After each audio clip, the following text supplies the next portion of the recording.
If your mood has been feeling off lately, the problem might not be in your head, it might be in your surroundings.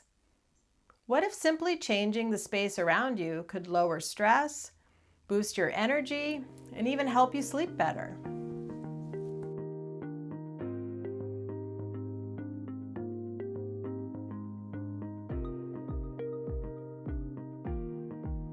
Hi, I'm Mary Beth.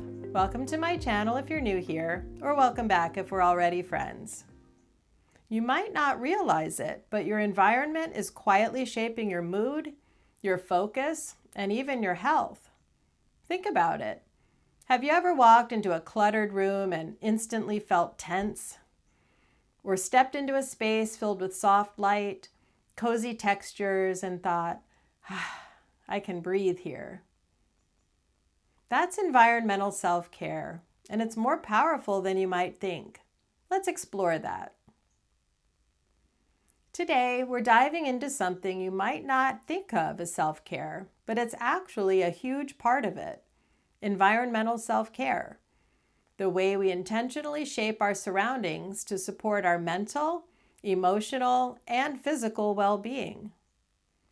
So, environmental self-care is about more than just cleaning your house or decorating your space, although those are actually part of it. But it's also about creating an environment, both inside and outside your home, that nourishes and sustains you instead of drains you.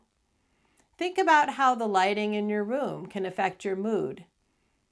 The colors around you can influence your focus. The clutter on your desk can quietly add to your stress levels. A few years ago, I began selling dollhouse miniatures that I made on Etsy. When I first set up my workspace, I didn't have anything to organize my tools and all the small parts that I was working with. It was extremely frustrating because I would sit down to work, but I couldn't because I couldn't find anything. It took me twice as long to complete orders because of this. So I took time out to buy some organizational units and put everything in its place. I got some good task lamps so I could see what I was doing. Then the creative juices could flow without stopping to search for a tiny item or tool.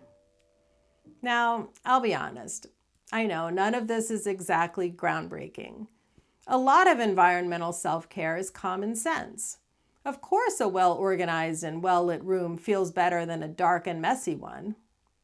But common sense doesn't always translate into common practice. We know these things, but we put them off.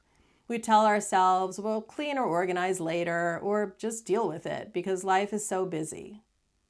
Environmental self-care is about actually making those small, obvious choices consistently, so your space works for you instead of against you. Science actually backs this up. Studies show that being in a cluttered or chaotic environment increases cortisol levels, which is the stress hormone.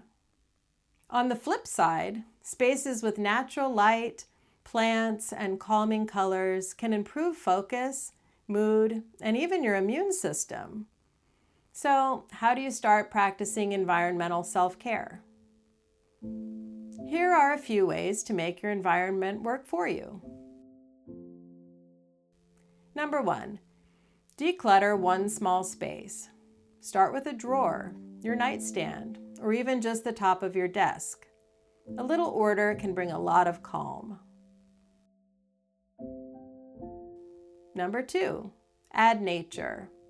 A plant, a small bouquet, or even a nature-inspired photo can bring a sense of peace. Number 3, check your lighting. Soft, warm lighting can make evenings more relaxing, while bright, natural light can energize your mornings. Number 4, choose calming colors for your bedroom. That will make it a peaceful retreat for you at the end of the day. Number 5, incorporate scents into your routine. Lavender for calm, citrus for energy, eucalyptus for focus. Number 6, go outside. Your environment isn't just indoors. Fresh air and sunlight can shift your entire mood in minutes. If you have room for it, Create a little oasis outdoors. Your surroundings are constantly speaking to you, sometimes in whispers, sometimes in shouts. Environmental self-care is about making sure that voice is encouraging, energizing, and comforting. So, what's one small change you can make today to shape your environment into a place that truly supports you? Let me know in the comments below.